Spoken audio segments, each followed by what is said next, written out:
are here gathered together to talk about how to assist our clients so that we can have impact with them when we agree with them, how we're going to support them, and what the outcomes of that support could be, which we can use in the form of a growth plan or sometimes called a development plan. I want to welcome here today our two panelists in the form of Carel. He's a certified business advisor, been in the business advising field for about 25 years now. He's from the EPI, as well as Washington Mashanda from Enterpriseroom.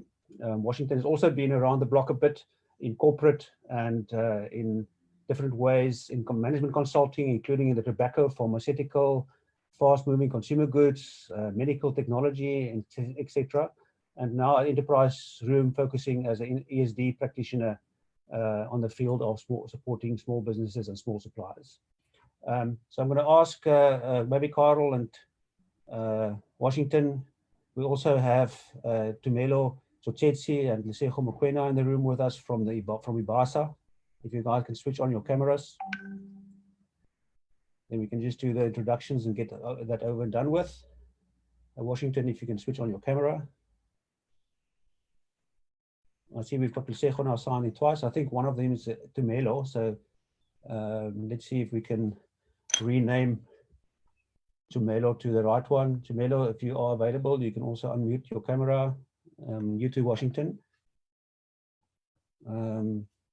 I see Washington is signed in twice, so it doesn't mean that he fell off the webinar as we started off. He was here just now. Washington? Yeah, okay. It was saying I couldn't, I was just, it won't allow me to start the video. Okay, it says stop by host. We do that. There we are. Right. Had us worried there for a moment.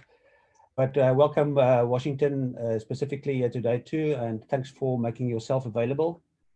I see from my side, my picture is now frozen again, so the gremlins are really working against us as we look here today. We'll try to sort that out as we go along. But we're focusing on the field of growth plans and how we, when we sign up our clients, can agree with them to have a productive relationship. Now, growth plans and development plans have been around for quite a while, but we hope today to unpack it a bit and to relate it specifically also to the situation that we're facing right now around the impact of the COVID-19 pandemic, the lockdowns that we're experiencing and the effect that have on our clients. Real topical and important for us as practitioners supporting businesses through these difficult times to make sure that we do that in the best way that we can. We are already facing difficulty and are about to face more difficulties, at least for the rest of this year. We anticipate even beyond that. And the way that we support our clients can really make a difference for them. So that's the topic of discussion here today. We have a full house. We have some people watching on Facebook too. We'll try to refer to you guys too because our room is full. We've got more than 100 people in the room. But let's start off with asking a question quickly. So sorry for those that are on Facebook, you won't be able to participate in the poll, but the rest of us can do so. We're going to ask you what the size of the businesses are that you are supporting. And you you may select more than one option because you may be supporting different sizes of businesses. So just between me and you, Carel, are you launching it? Shall I launch I'll launch it quickly. I'll allow the participants to vote as well as the panelists. So which of those businesses are you supporting? Necessity entrepreneurs, young entrepreneurs, starting new businesses run by an owner-manager. Remember, you can vote for more than one if you support more than one category there. Startups that are aiming to grow big in time, micro businesses with less than 5 employees, small businesses with 5 to 20 employees, medium-sized businesses of 20 to 50 employees, and businesses with more than 50 employees. So it looks like we kind of, as we vote, there's quite a wide representation of different sizes of business that people are supporting. Please vote so. We're going to end the poll soon. Great stuff to see voting at the moment. It looks like small businesses with 5 to 20 employees is the one that's getting the most traction, or most of us are focusing on. So we'll give it another second or two. If you haven't voted, please remember to click the button at the end to submit your poll. Okay, it's still coming in. Good participation today. We've got about everyone has voted already. One or two still to go. Okay, then I'm going to close the poll now. Right, so in fact, it looks like most of us, 83% of us in the room are supporting businesses with 5 to 20 employees. Remember, you could have voted more than once, so this is not a split. And then second in line is micro businesses with less than 5 employees at 63%. And the new businesses run by an owner manager also scores higher, just below 60%, as is young entrepreneurs. So it's interesting to see that the category that scores the most is 5 to 20 employees. Those are probably businesses that are also hit quite hard by the lockdown and so on, because they've got staff commitments and so on. So maybe that is something that we can cover here today too. Let me just share the results with you guys so everyone can see it too. So yeah, really interesting to see what size of businesses are that the practitioners supporting entrepreneurs here today are with us. Washington, I think this may lead us into the topic with you.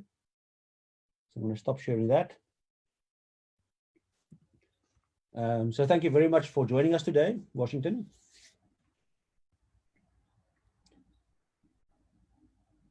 Good morning. Now we don't hear you. See, so this is Hi, can you hear me? How it goes.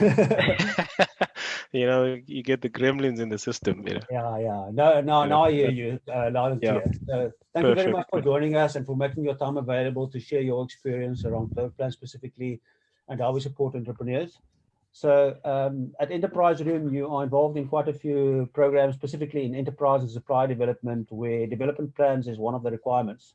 So we hope to learn from you around how you use this as a way of making that support relationship a productive one.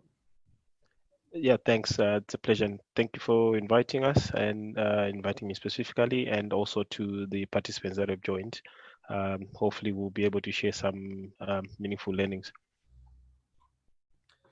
Great. So Carel's playing a dual role today. He'll be presenting to a bit later on growth plans, but in the meantime, he's running the slides for us in the background. Thanks, Carel. Okay. So over to you, Washington. So you've got some slides to share with us and some insights. Yes, that's correct. Yeah, I think anyway, just as a way of introduction, my name is Washington Mashanda. I'm with Enterpriseroom. Enterpriseroom is a transformation consultancy specializing in enterprise supplier and social development. And we are very passionate about transformation through entrepreneurship. And we help governments and corporates maximize their transformation scorecard and align that to their business strategies. So, we're quite privileged to have worked with quite a team, and hopefully I'll run through the presentation that we have that I've put together.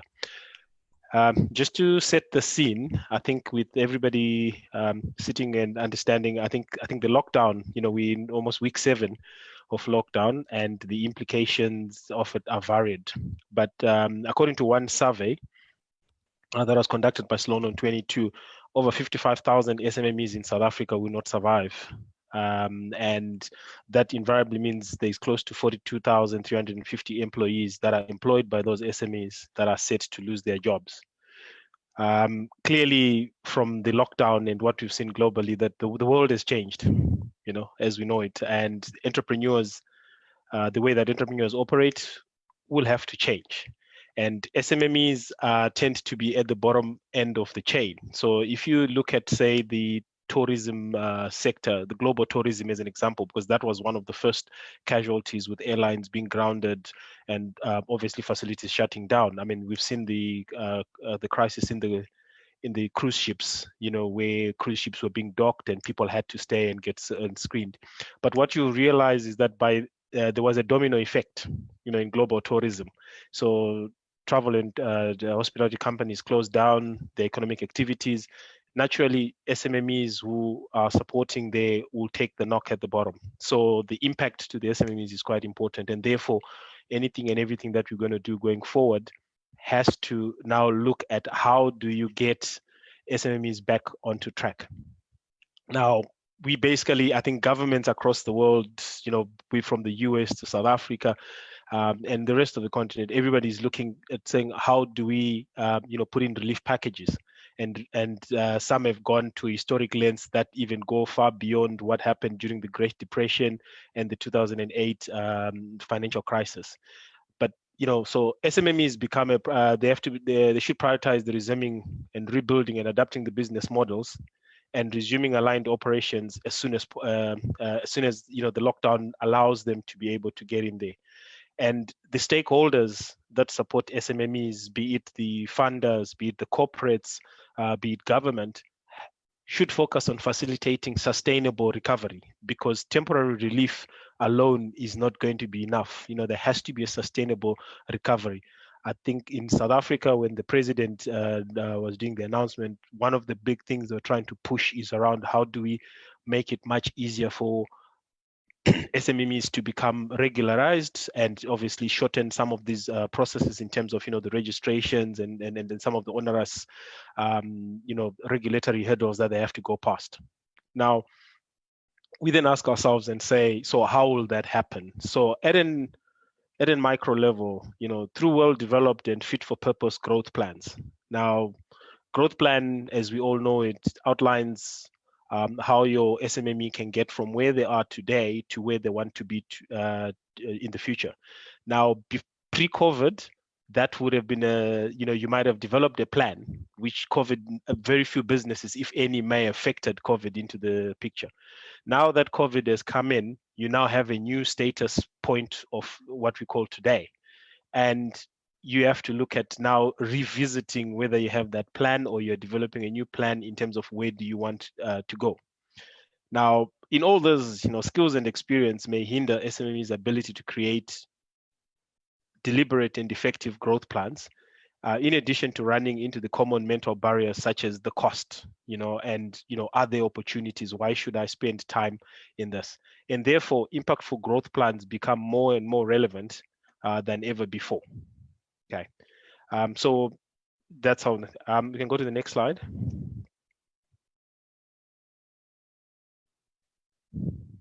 Okay, so when we talk about the paths to growth, now it's one way to just mention that there are growth plans, and a growth plan is as good as what is put in there. Now, the important thing that we've put is that you have the business advisor and you have the SMME. Now, one of the key things that always comes in there is it depends. So as a business advisor, generally, and more specific in the South African environment, you have been appointed or have become part, you were brought in as part of a package, whether it's an enterprise supplier development program, and therefore there is a corporate who is paying for your services. So you have a very interesting setup where you've got the business advisor appointed by the corporate to say, I am embarking on this journey to develop as part of the transformation journey, these SMMEs, and I want you to work the journey with them. Now, and I'm sure a lot of you, will probably point to the challenges that you may face when you're engaging, with the SME. Some, there is resistance because they feel, well, I just got the money and let me run off and do it. Some, there's a demand because they want you to help them. So you always get these various balances. But however, it's going to be important because your mandate is with the corporate. Now, how do you build then bridge that relationship that you're going to go forward? All right. Now, what you want to do is, with a lot of it, is that there's going to be options in terms of understanding what is growth.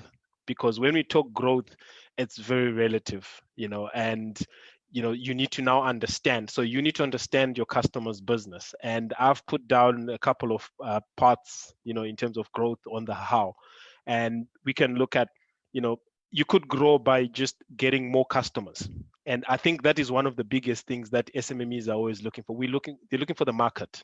We can give as much training, we can give all these other programs, but at the end of the day, like any other business, we are looking for a market.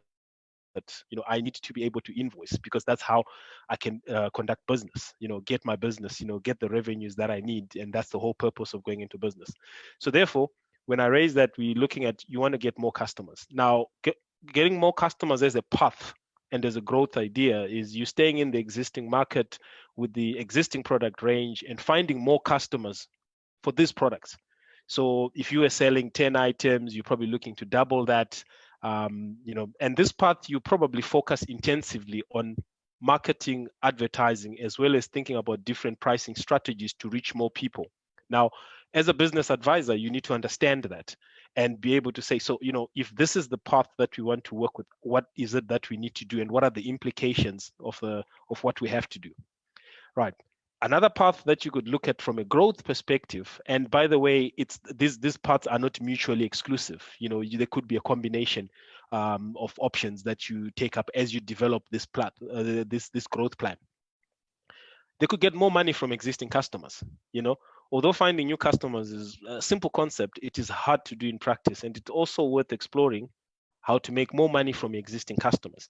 Now, be it, this could be positioning of the product. What is your price positioning versus your competitors? You might have gone in trying to undercut the market, but you may have room, within which to increase prices or, make segmentation of that particular product as well. Right. So that is another path. Now, if you're going to pursue that, then at least you are clear in terms of what it is that you need to do going forward. You can look at a path of offering new products and services, okay, which is another way to simply grow and offer more stuff. Whether it's complementary products or incremental products that may actually come into that space. And we'll talk a bit more as we go along. You can look to enter new markets. Now, entering new markets is quite interesting. Is that this could be a domestic market, it could be a regional market, it could also be an international market. I mean, with COVID, what COVID has taught us now is that, the way of global trade, e-commerce is just, shown us that, it's a way of reaching. So imagine if you're a business that was still able to conduct business. I mean, Amazon, as an example, was actually on a hiring spree because of the surge in demand for their goods and services, right? Now, if you're currently operating only in your home country, the business could grow quickly by expanding internationally, assuming that your product is appropriate for shipping across borders. So you've got to do your research, understand, can I go and sell this product? So, you can't just rock up in Botswana or in Swaziland or Zimbabwe or Zambia and you want to try and sell your product. You need to also do some understanding of the local. And I always use a classical example of the peanut butter, and I guess maybe I mustn't mention the name because then I might be thinking, but you had a peanut butter brand that went across into the market. And by the very nature of the name, the product was not moving simply because people associated that name with something else in other countries. So you got to do your research in that space. But also, if your products are already available internationally, you can make more effort to reach new markets, either by translating the content into new languages or investing in true internationalization of your website. How do you get the reach beyond your own country? You can open new distribution channels.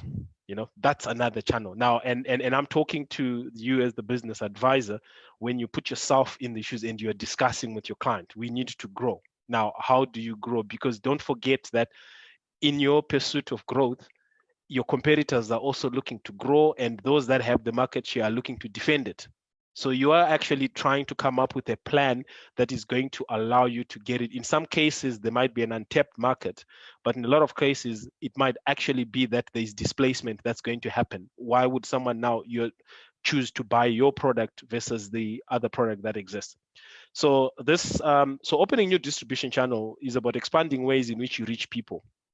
And I think COVID, again, has brought that to the open. If your product was traditionally only available in store and in specific stores, for instance, and now those stores had to shut down, you have a problem. And you could see the classic challenges if you walked into the shops, your Spars and your Pick and Pay and all the other retail stores that were operating throughout.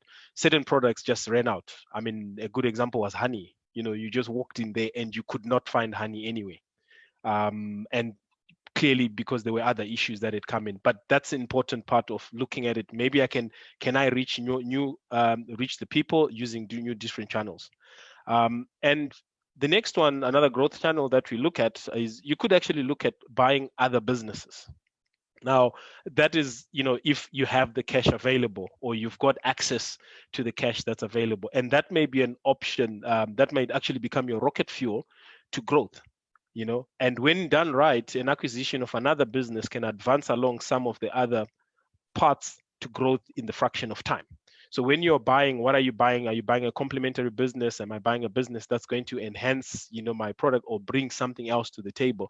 And yes, for a small business, that might sound weird that, they're looking to buy, but actually that opportunity may exist.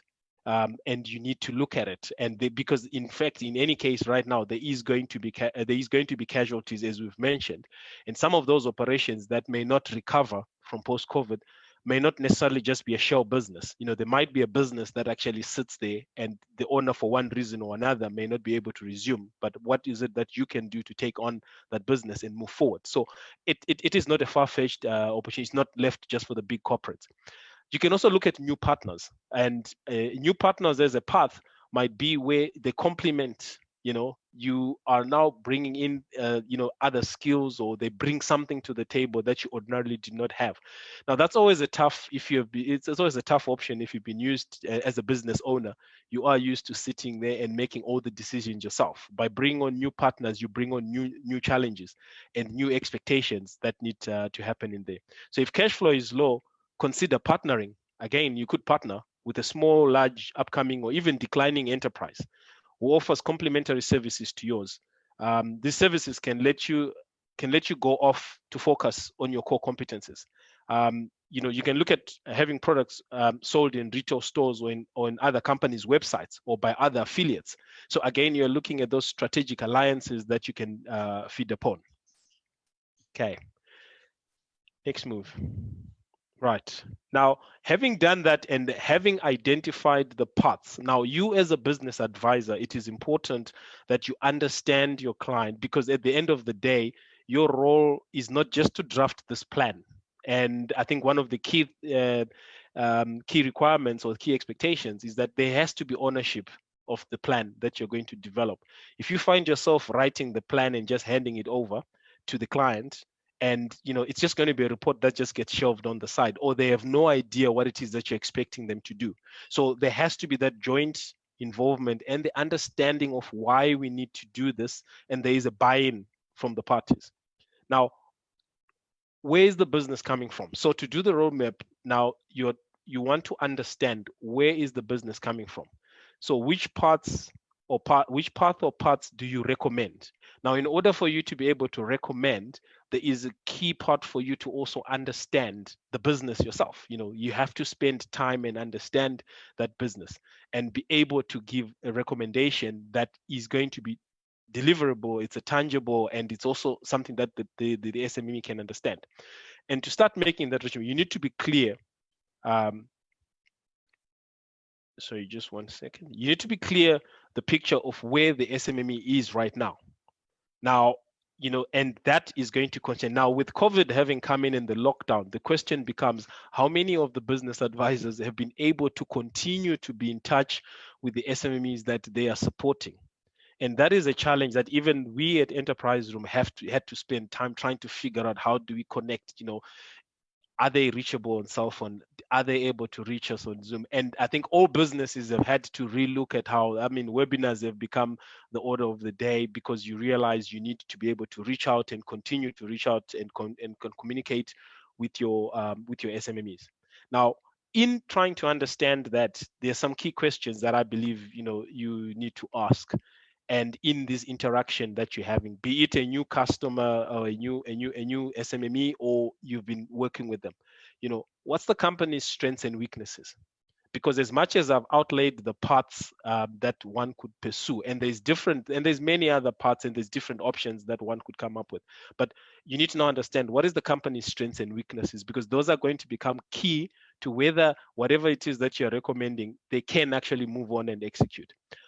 What are the sort of risks faced in their industry, or what are threats to their business model? Now, risks in the industry, are they in a regulated industry? If they're in a regulated industry, you can't try and then get more money from the customers because your product price point is regulated. Fuel is a good example, more particularly petrol. there is a regulated price at which you can sell it for. So now, if you want to get more money from customers, it's definitely not going to be on fuel, but maybe you can look at efficiencies, down the value chain. Now, what are some of the risks faced in the industry or the threats that we've spoken about? And what are the main opportunities? I believe there's always going to be opportunities. And if we look at the COVID environment now, as much as it creates or brings to us the challenges that SMEs are facing, it's also putting together opportunities. On a personal note, I'm a firm believer that the future of the continent and South Africa, as well as the world, is going to be lies actually in SMMEs. And that's where we need to be developing. The big businesses, some are not as agile and they're not able to actually adapt. I mean, a good example is SAA. Of course, it had its own challenges as it came in, but COVID just became the rubber stamp. You shut down the entire travel industry and they're not able to move on. Right. Then key part is also understanding the business, because in all these parts that we're looking at, they have implications. And one of the key ones is how much funding is available, be it within the business itself or access to, what can they access, in terms of the funding, because that can also tell you whether the plan you're putting together is going to be achievable or not. Then next, you need to ask, where is it going, right? You need to get a big picture of where they want to go. And that is your role as the business advisor. And a couple of key questions: what's important to the SMME? What is it that they aspire for? What is it that they visualize? What are their business values? You need to have that conversation and understand, because as you come through to recommending, you also need to understand that there's also interpersonal factors that come into play here. Do they have a passion for doing one particular thing well, or do they want a more diverse business? Understand those. And a good example is if you take the spaza shop model. Yes, spaza shop, small business, but there's a lot of smaller businesses that are looking to either become multiple owners, of spaza shops. It's not just restricted to the one. That could be a view that they have and a vision that they have. And how do you then support them in that space? Do they want to grow as quickly as possible, or do they want to focus on slow and sustainable growth? What are their pressure points? What is that sweet spot that would look at it? Because as you put together a growth plan, it's going to have to take into account those expectations. It shouldn't be, this is what the business advisor expects me to do, but this is what we want to do. And that ownership, taking ownership of those things, is very important, right? Now you're picking a path or paths, right? As you've built through the development, you are now starting to pick a path, and you are recommending to say, look, which one would work? And then you return to the different parts from the previous slide that I spoke to with this new information about the business in mind. And you can recommend to say, look, I think this is the best path that we need to go for. Now, already at that point, you've been able to say you understand the options that the business has. By understanding the capabilities of that business and any limitations or challenges that exist for that particular business, you now can get something that you put together which should have the impact that is required. And otherwise, a year down the road, everyone just thinks, well, this thing does not work, right?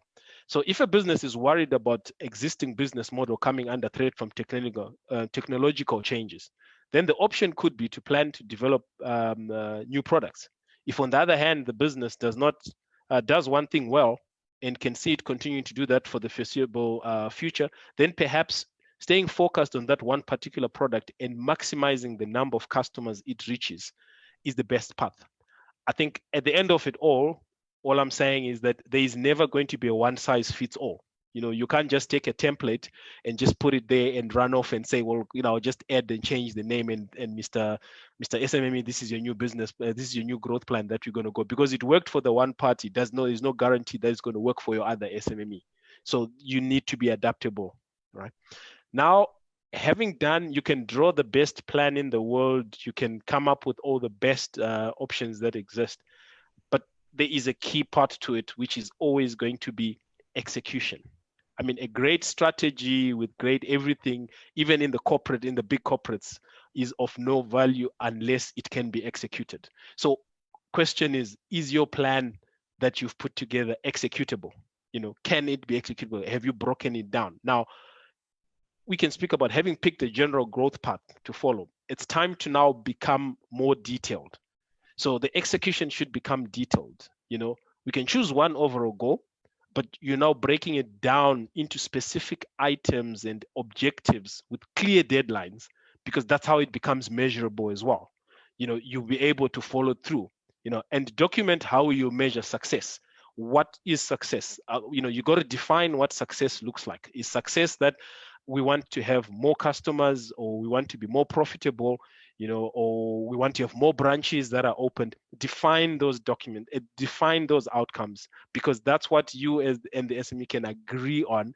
And with the deadlines, you're able to manage and at least push and have that those deliverables executed or delivered. A good example is, if decision is to offer more products as the path to growth, decide on what those products will be, right? Take one product to add and consider how long will it take to develop it. It's one thing to say I'm going to develop a new product, but how long is it going to take you to get there? What about market research and testing? You just don't want to rush and push to launch a product. If I may interrupt you while I talk about the example. So let's save the example for the Q&A discussion, where we can maybe contextualize it based on the situation we faced with now in terms of COVID-19. But thank you very much. Perfect. I think what you created for us here is a really good framework in terms of understanding a growth plan as a roadmap that's agreed between a supporter and the small business, and that agreement is the basis of what a growth plan should reflect. It's not just kind of a report, a consultant's report to a small business, but it contains the input of the small business too. I specifically like to comment about being deliberate, you know, sort of not making assumptions. And of course, in this time where a lot of things are uncertain, we are forced to actually make assumptions. So there's a bit of a gray area perhaps that we're entering here in terms of the knowns and the scenarios. In fact, yesterday I was involved in a scenario planning exercise yesterday morning. And what is clear is that the impact of COVID-19 pandemic is going to be with us. Even in the better scenarios, the impact is still significant. So for us to be able to support our clients in addressing that, of course, is important. So let's hold the thought of examples and come back to that in the Q&A side just now. But following on that, I think, you know, sort of let's just hear from you guys in the room. So whether you're on Facebook, you can type in the text chat there or in the messaging there. And if you're on the live webinar in Zoom, you can use the text chat to answer this for us. You know, sort of let's talk about how you currently initiate relationships with your clients. So we heard now about growth plans and mapping out that process from Washington. How do you currently initiate a new relationship with a small business client when you start off? Just type in the text chat when you start a new relationship with a client. And then perhaps, Carel, you can put up the slide for us. I think we've got a slide with those questions on. How do you use the text chat to type?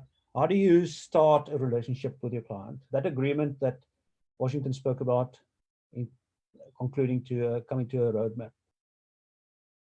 And then also, what do you currently do to agree up front on how your support will be organized?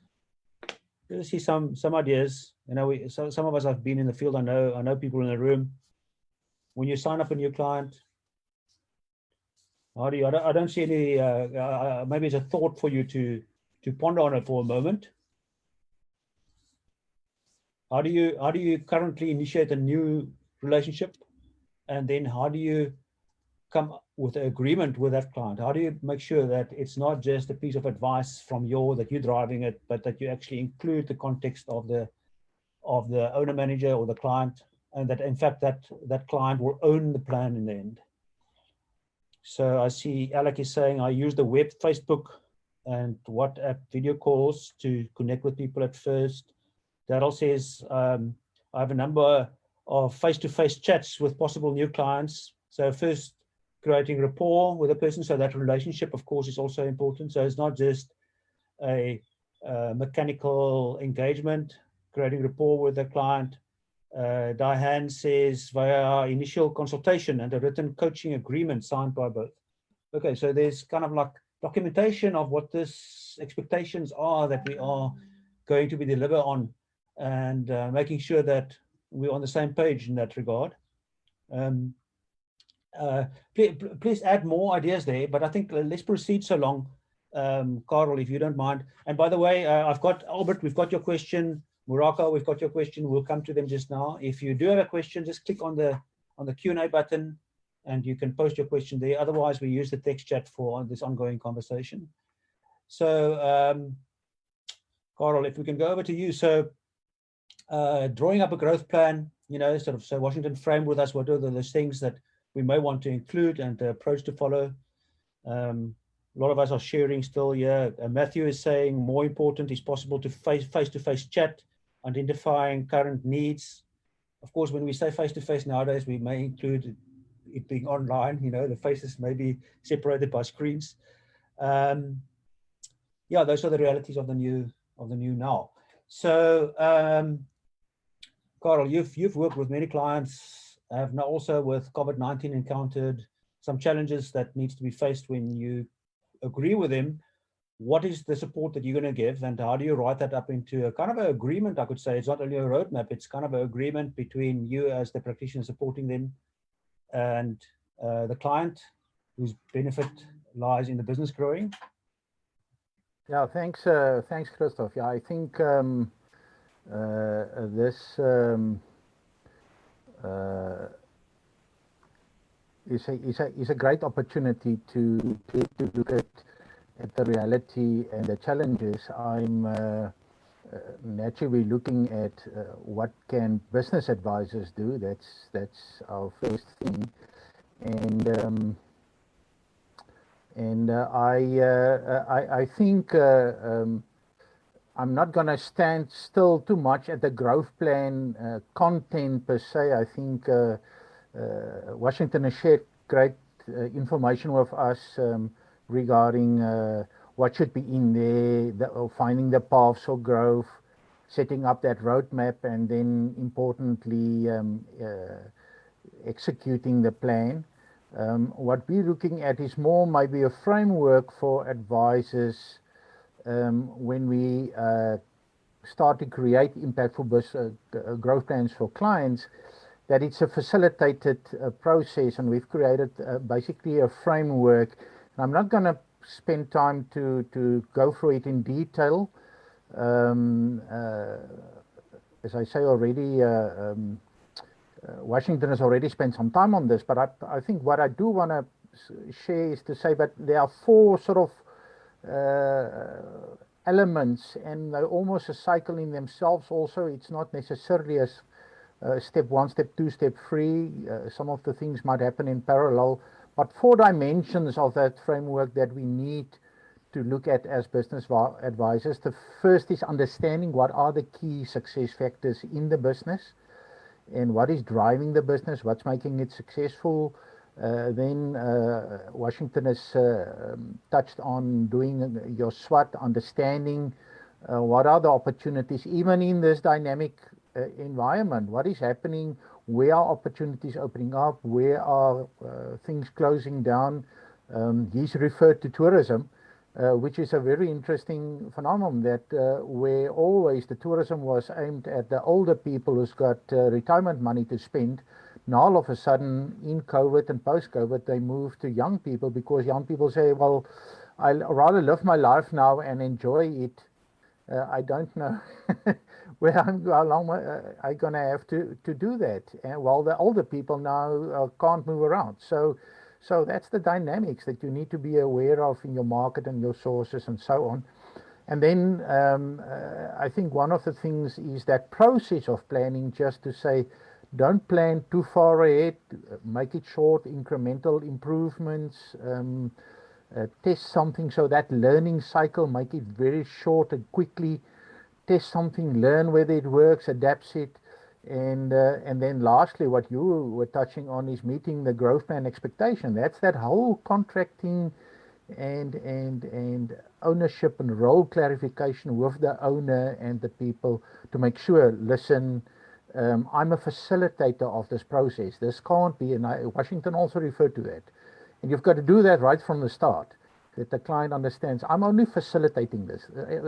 If they don't have ownership of this content, of what is coming out of this, they're not going to implement it. So we're not writing a 30 pages business plan. We are facilitating a roadmap. And that's, I think, very, very important. What I thought the best way to share this in this content is maybe quickly sharing with you guys a bit of a case study of a client that I engaged about 2.5 years ago. And what is this is a normal small business. And I can give many examples like this, but this is a very nice one because they went sort of through all the phases of COVID and everything. Now, this is a business that was established in 1997, selling art material and presenting art classes through various art teachers. And then my friend Pierre, that you see there in the picture, he and his art teacher, after retirement, he started to take art classes, and then he and his art teacher bought this business about 2.5 years ago on a 50-50 basis. At that stage, they had about 2 full-time employees and 10 part-time employees who are teachers, and roughly 120 students. And then about 18 months ago, he then also bought out his partner and move on from there. Now, what is interesting about this business is, I think from the word go, when we engaged and we went through the strategy process, is that they understood that they had a bigger purpose than making money. So their mission was to create a friendly and safe space where creatives could belong, grow, and empower others. And that was also the vision that they wanted to create, and that's the space that they want to create, and that naturally that goes into the culture of everything. And they're doing this classes for beginners, intermediates, advanced, all mediums. They use various specialists as teachers and even workshops.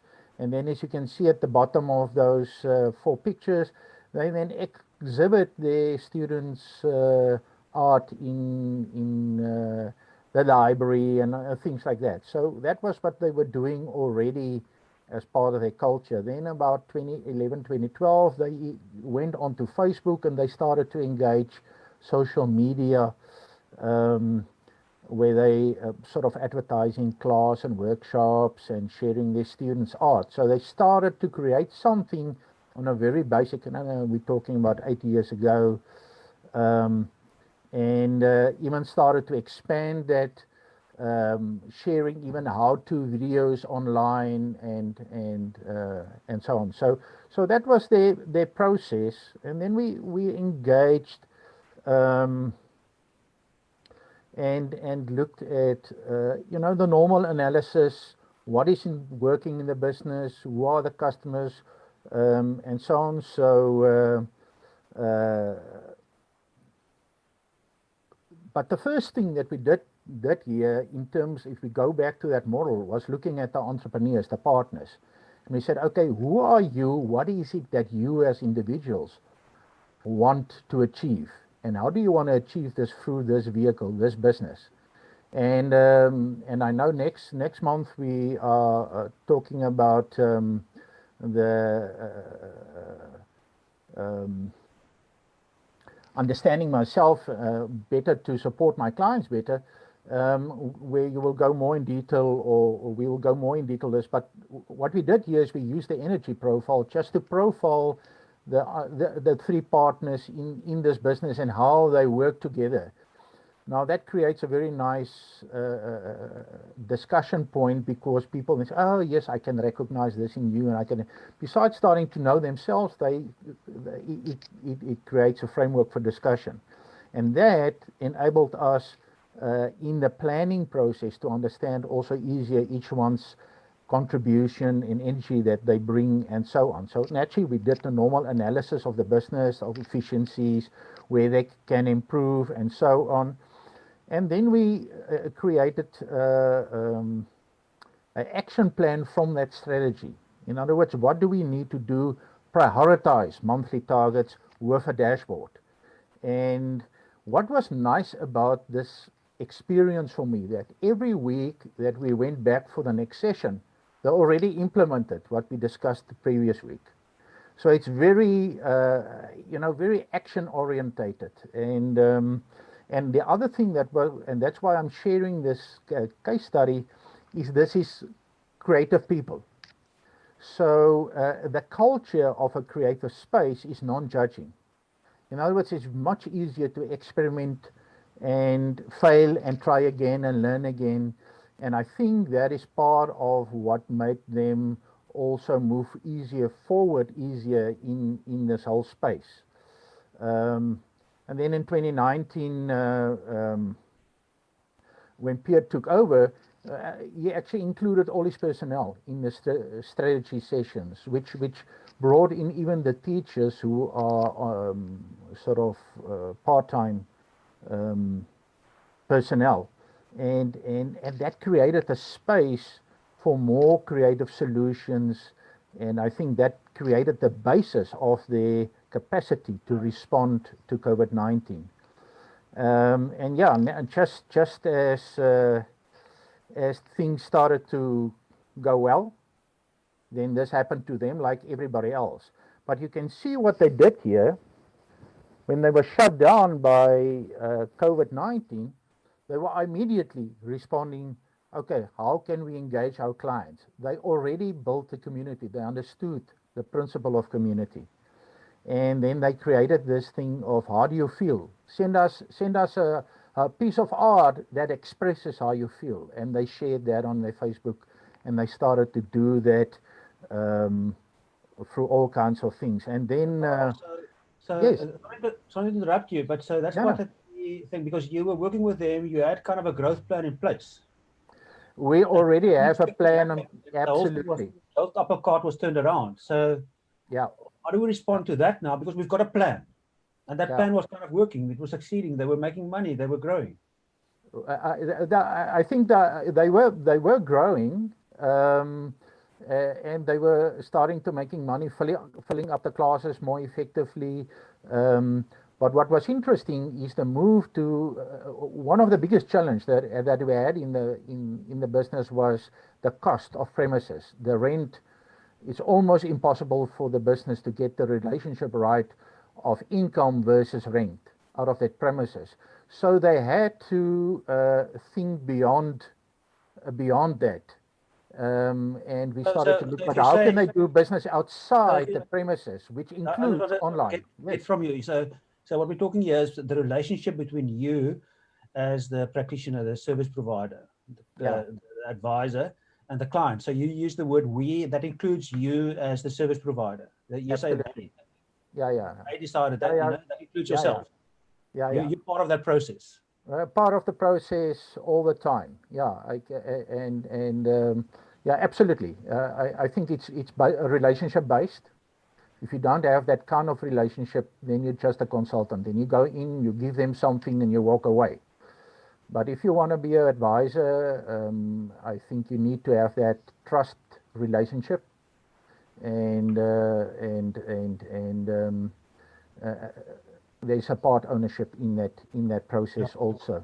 So now COVID-19 happened, and the plan was kind of under threat, or the whole business became under threat. And then all of a sudden, the things that didn't work in the previous experience, like trying to sell things online, were not really successful. But all of a sudden, they were starting to try new things. So naturally, they couldn't have classes, so they can't ask people to pay. So what they did then is say, okay, let's experiment with one class. Let's take one of experienced teachers, do an online class, see how it works, tweak it, and they did that. And the first class that they did then generated students from all over the world.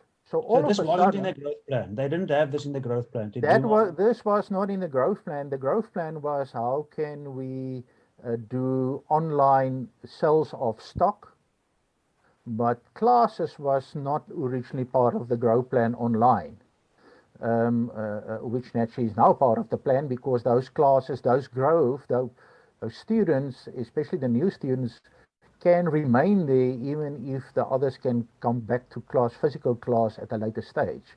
So that's I think that's an important thing. So they adapted the current plan, and at this stage, actually, after they tested this one, currently 60% of their normal adult students are attending online classes. And they've now started with one of the children's classes also testing that, because we know there's a heavy load on the children with the online schooling and all those kind of things. So that is the big thing. The interesting thing on the retail side, what happened here is that the students still come and now pick up their materials, and the students make 50% up 50% of their retail sales, and they could open under the stationery label. But what is interesting is what they couldn't get right previously. Now with the change, the shift in market and the reality, they are growing their online sales, and that is basically all new clients. So that is how the change in market and circumstances has actually created a market that previously they just couldn't successfully leverage. And I think, as I say, how that came about, because there was online stuff in their plan, and so you sat down with them and you developed a growth plan and saying, okay, we need to go into online a bit more. That didn't really work. So, but what I did eventually after lockdown was not in the plan. How did that come about? How did you work with them in shifting? Because I think this is what we as advisors are sitting with now, all of us are sitting with now, is how do we, so we can't say let's go back to the old plan. There must be a new plan. Yeah. Yeah, and well, the important thing here is what they did is look at literally on a daily and weekly basis, because naturally, I mean, all the people with small business clients will know. You've seen the slide. They've been approved in level 5 for stationery, and then a week later the police shut them down again, and so on. So it's on and off, on and off. You're not sure what you're allowed to do and not allowed to do. So it's literally day by day to say, okay, but what can we try? We know, and I think what is important is Washington referred to that, is you've got to understand the shift that's happening in the market. As I said earlier, for instance, in the tourism market.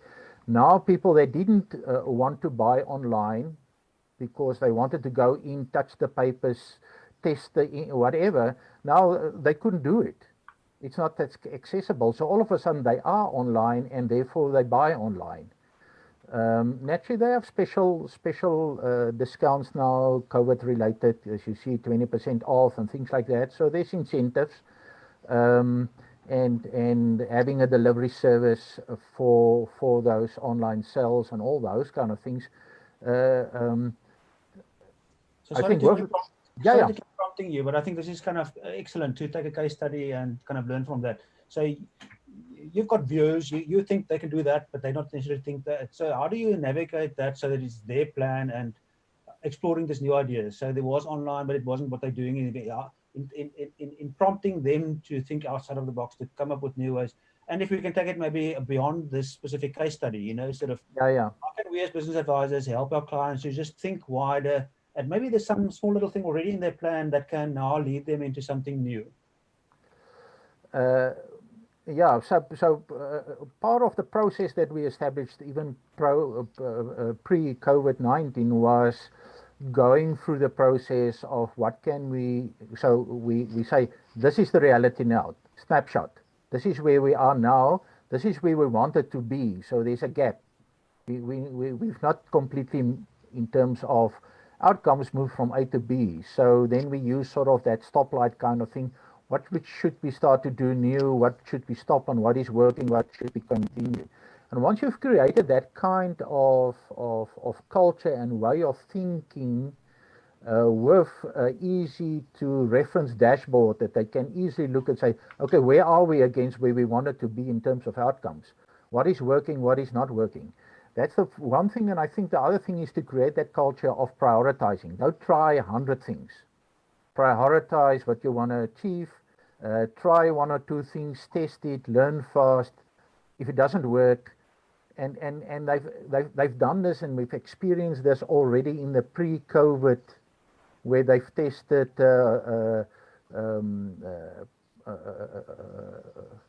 sop and kuns, you know, wine and art, and music and art evenings, and having their workshops in a restaurant rather than in the studio, and things like that. So they kept on experimenting all the time. And once you have that culture in the business, that makes it much easier to proceed from that.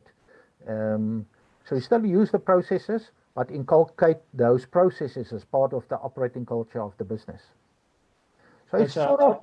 I hope that advice lands well. So I just wanted to underline that point, Carel, for everyone on the webinar here today.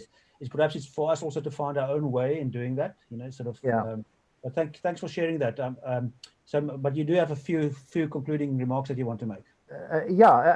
Just to conclude with that, I think, and we've attended a coaching session once at SIBA previously, where the facilitator said, if you're a coach, you should work yourself out of a job. If you need to see the client more than twice, you've not done your work. So there's a little bit of truth in that, I think, in this process also. I think often we are too afraid to empower the client with solutions because we're afraid then they don't need us anymore. I find the reverse. The more that I enable the client, the more they trust me to come back regularly and ask, but can we have another session? What do you think about this? So that just as this. Yeah, I think just concluding in terms of the key business success factors, understanding COVID-19, we deal with the whole person. Well, we do it always, but now even more than ever. I've read something there where the writer said, you know, we're not talking about somebody lost a job, or people are living, their total existence changed. And people handle that differently. So again, it comes back to how well do you know and understand your client? Understand the moves in the market. I already referred to tourism, you know, looking at integration, diversification. Can you expand the business? Washington referred to buying new businesses. In this case, the client is actually looking currently at buying a complementary business.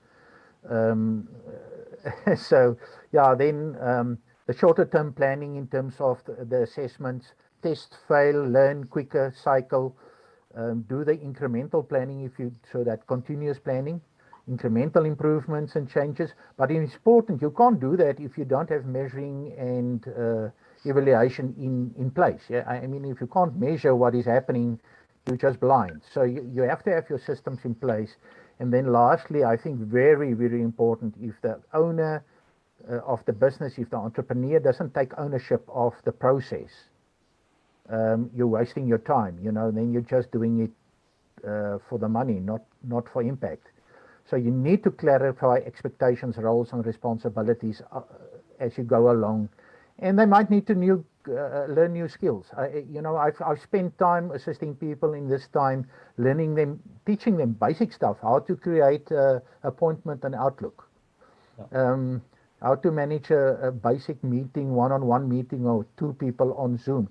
Basic stuff that we need to maybe assist our clients often, or if we don't know, you know, link them with somebody who knows. So definitely part of this is learning new skills. And what I hear you say is during these testing times, it's perhaps important to check in with our clients more often than not, because things change so rapidly, and there's Absolutely. A bit of a, it's not only kind of clinical business support, there's a bit of an emotional connection needed and so on too.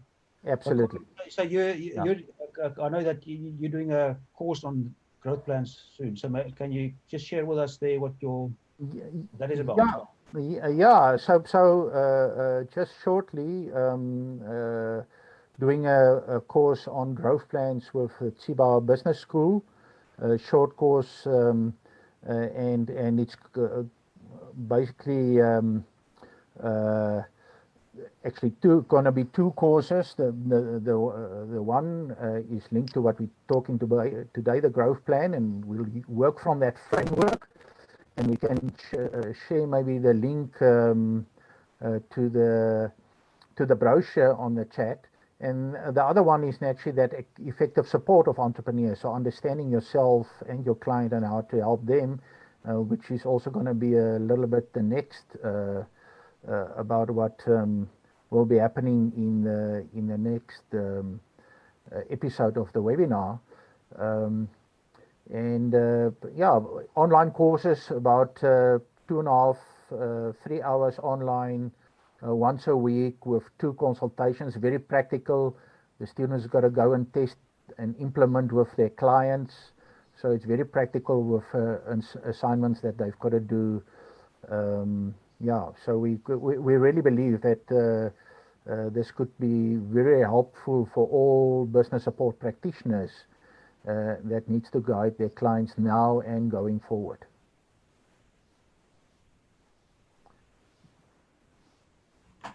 Okay, and people can indicate there on the poll if they're interested in that. You've got a special offer.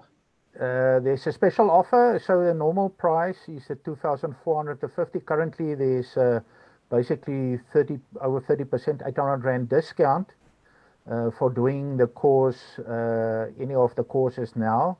So it's 1650 if you register now. And yeah, I think it will be interesting to see. We know in this time cash flow is difficult, but it is now time to invest in yourself. And it will be interesting to see how people will respond in investing in their own development, in supporting their clients. So thanks, Christoph. That's I think for now for me. Thanks, Carel. So I'll keep that open if people want to indicate the interest or not. Muyaswe asked, Carel, why is it that you keep talking about the client at that and so on, that you have no role in that? And maybe Washington, if you can switch on your camera too, then we can bring you into the discussion now too. So Washington, if you can, I'll send you a request to start your video. Carel, you can go for that answer so long. Why is it that you talk about the client decided this and that? What was your role in this? Okay. All right. The client, well, the client have to decide. The client have to take ownership. I'm only a facilitator. So I facilitate the process. I might prompt the client. But in the end, if you want your client to take ownership and implement, as a business advisor, I can't implement. Washington referred to this as execution. So that's a very strong word. If you go wrong, no. Yeah, so, and that's important. The client must execute. You can't execute as a business advisor. So if the client doesn't make the decision, I believe, and they don't take ownership of the plan and the content of the plan, you just, in a sense, wasting time.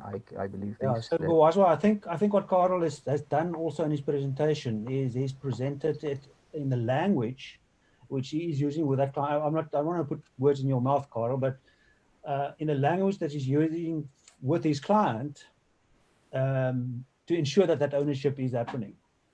Yep. So even when Carel tells the story, I think he tells the story in that language which empowers the client to own it, even if he's got a much more active role than what the story actually tells. So I'm not sure if that's correct, Carel. Absolutely, absolutely. And naturally, the language and the discussion and the words and the direction is a little bit different when you deal with the owner as when you have the workshop with all the personnel. But even the planning of those processes, I mean, you do with the owner, because in the end, you want to empower and build up the entrepreneur to be successful. Yeah. I'm only successful if they're successful. That's it.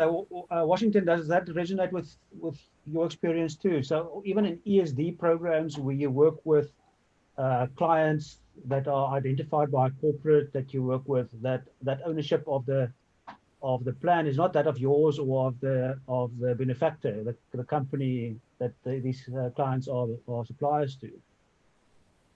Yeah, that's actually true. I think what Carel was saying is very relevant, and I think the biggest challenge is always around, there's a talk about personalities. You get some beneficiaries who take this with both hands and run off with it and want to benefit from it. But at times you come across beneficiaries who feel they are entitled to this, just the money part, and everything else, you're wasting my time.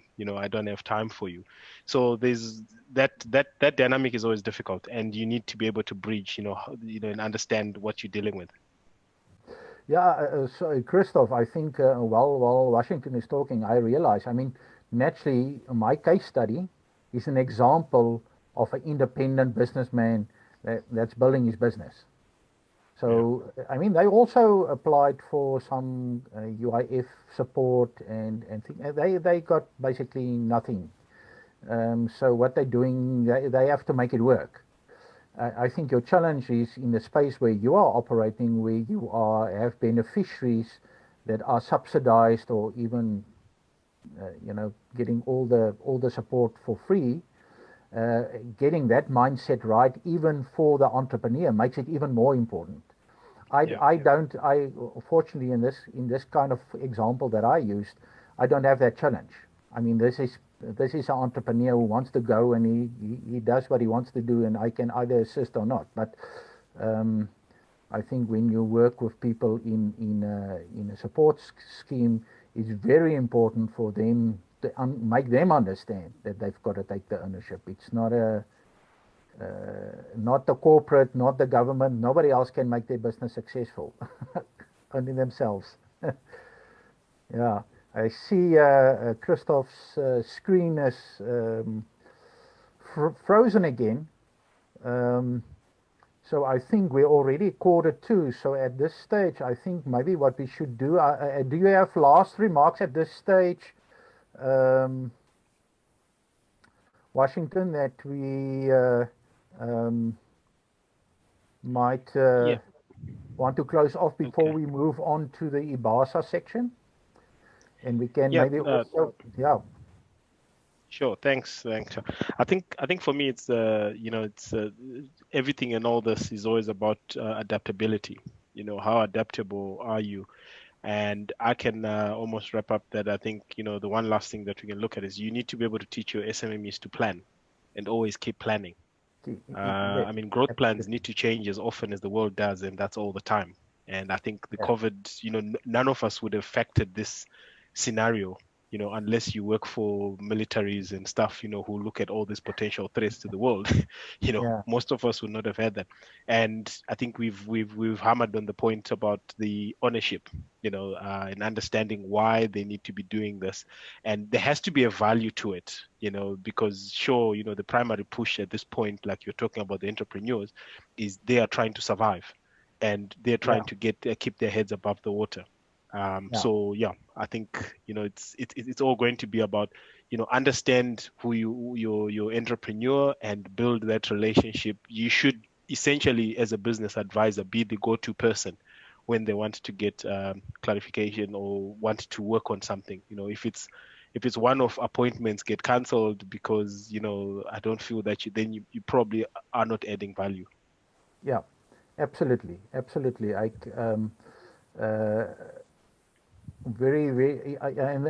that's what made this case study or the example that I used here for me very relevant, because the natural culture. So as an example, you can almost use as a benchmark and say, but the natural culture in a creative business is that quick, non-threatening, experiencing, trying new things, and so on. So. And I think the fact that they already have a planning culture and a sharing and exploring culture made that easier for them to adapt to the crisis. Yeah. So if you don't have that in your small business now, start there. Create that culture quickly, as soon as possible, and work from there. So thank you. I'll ask Lesego again to start her video. And I don't know if she might want to make a comment there, and then we can go over to the IBASA segment. Washington, from my side, thank you very much. It's been a privilege sharing this platform with you, and we hope to talk definitely forward again, going forward. This is such a wide and deep topic. I mean, you can have long discussions about this. So all the best also with what you're doing. Thank you very much. Hi, Lesego. Thank you for joining. Yeah, if you maybe have a last comments on that, and then I will maybe just in the end share the IBASA slide at the back when people potentially want to join. We've totally lost Christoph, so yeah, Lesego, over to you. Thank you so much. Definitely a powerful conversation, and one that should be ongoing, be it on our Facebook platform, as well as our many other social media platforms. What I just want to point out is some of the comments that have been shared. I believe it's important because the purpose of this webinar is to share with the public, not only to empower business advisors, but entrepreneurs, and to grow the ecosystem to be more agile, to be more flexible, to succeed in these tough times. One of the comments from Valhalla, one of our members, pointed that for a successful growth plan, you must plot the process with the client, sign confidentiality of non-disclosure, then conduct a company diagnostic to assess what is versus what is not. This will be the starting point towards assisting clients in setting up their growth plan strategy. I believe that comment should also address a question raised by one of our attendees, which said, how do you as a business advisor advise ethically? So I hope that feedback assists in you as a business advisor, advising ethically different clients who may have similar or different products. Another case is when you look at the virtual environment we are in, how would you conduct a growth plan in a virtual environment? This is where more accountability needs to be well defined and well understood. In the virtual environment, how you set up your targets, how you make sure that you check your targets has been reached must be on consensus. But most importantly, there must be real discussions on the consequences of not complying with targets. We've heard of business advisors in our community, IBASA members, setting up different platforms on social media. Others have been WhatsApp groups. Others have gone to online platforms like the ones that we have to ensure that business advising can still continue. So a growth plan in this lockdown is still possible. Whether you're going to do it for a large enterprise or a small enterprise, it really doesn't stop the discussion. The issue is agility. The issue is flexibility in setting those targets. In a nutshell, this is really what the platform is for. It's an IBASA platform that we have come up with as a webinar series to address the need in the ecosystem. And I am very happy that one of our members, Carel, a certified business advisor, raised the issue of how to encourage a growth plan in the arts and culture environment. The perception that arts and culture can be airy-fairy is very sometimes misdirected. But it is important to see that even in that sector, growth plans can be set up, as well as fundamental objectives can be obtained. So IBASA is passionate about all of those things. And I think that is why when we are moving over to discuss what IBASA is doing in the ecosystem, it's just to share that about 2 days ago, we were actually on SABC News. It was the IBASA chairman, Tumelo Tsotetsi, speaking on the stress that the SME sector is under and what viable options are there. There are discussions of loans that have been availed to businesses in general, as well as some form of reprieves that can be negotiated. What we are saying as IBASA is we must take advantage of all the support that is out there, whether in the form of grants, whether in the form of loans, whether in the form of renegotiated agreements. This is definitely the time to relook and review most of the agreements and the understandings that you may have with clients or potential suppliers within your control. While we're discussing a growth plan in a season when there's so much uncertainty, it's to re-emphasize the importance of having a good business advisor who will allow you to keep focused on how to get out of a situation, irrespective of the environment that you may find in.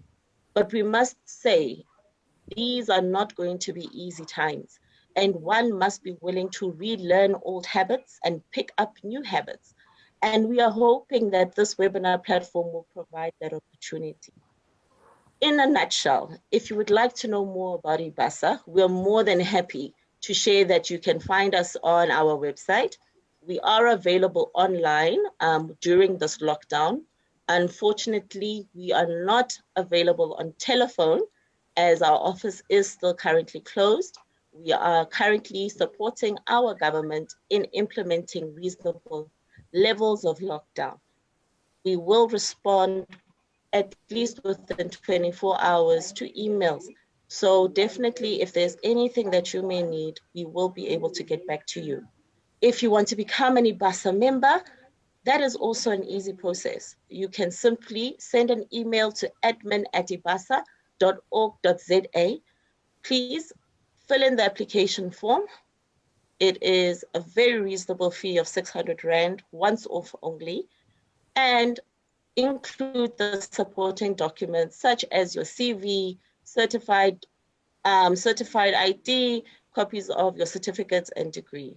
We definitely look forward to knowing how we can assist you.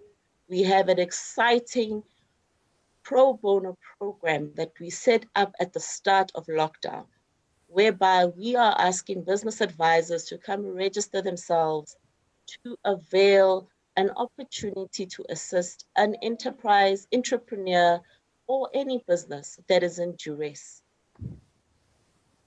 We are doing our part to ensure that our ecosystem is able to make it out of COVID-19. We are still active in advocating that SMEs be prioritized as part of key supply chains in certain sectors. So do look out for what we are doing in terms of communication that we send out on our newsletter and occasionally on our website. We believe that we will come out of this a better society. We will come out of this terrible time looking at our businesses even more to make sure that we are able to meet new opportunities with the same enthusiasm before the lockdown. On our side, we look forward to having you at every webinar that we host. And over to you, Chris. Yeah, thanks. I must apologize on behalf of Mr. Internet. And I've got no idea why I was thrown out so badly. I could not get back into the room, but eventually I made it. So thanks for carrying it. And I must, Lesego is I can't emphasize it more than you have, but I'll do it in any case. Become a IBASA member if you're not. It distinguishes you from everyone else there in the field that's pretending to be a professional practitioner. There's an assessment process. You grade it. Your clients know that an independent party has endorsed you, and you're part of the community. So this webinar is for free for everyone, but if you become a member, there's more value that you can gain from that, as well as the standing that you have with your clients.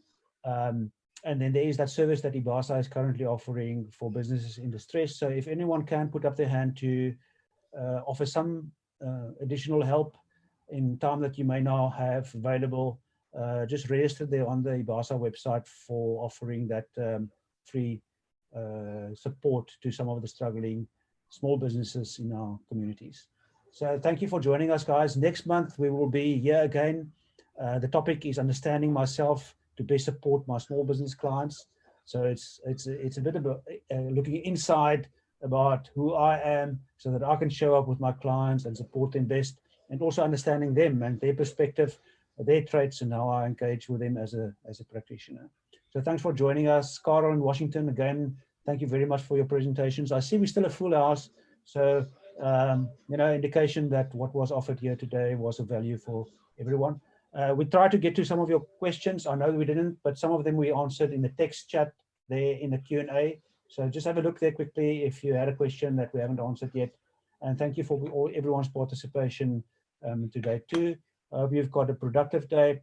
We don't know exactly what the future beholds, but we do know that there's a need for us to be strong, to impart some direction and help direction with our clients in this time of uncertainty, and to create some sense of groundedness for our clients and for ourselves so that we can come out of this in a way that we can keep adding value. So good luck, everyone. Look forward to seeing you next month.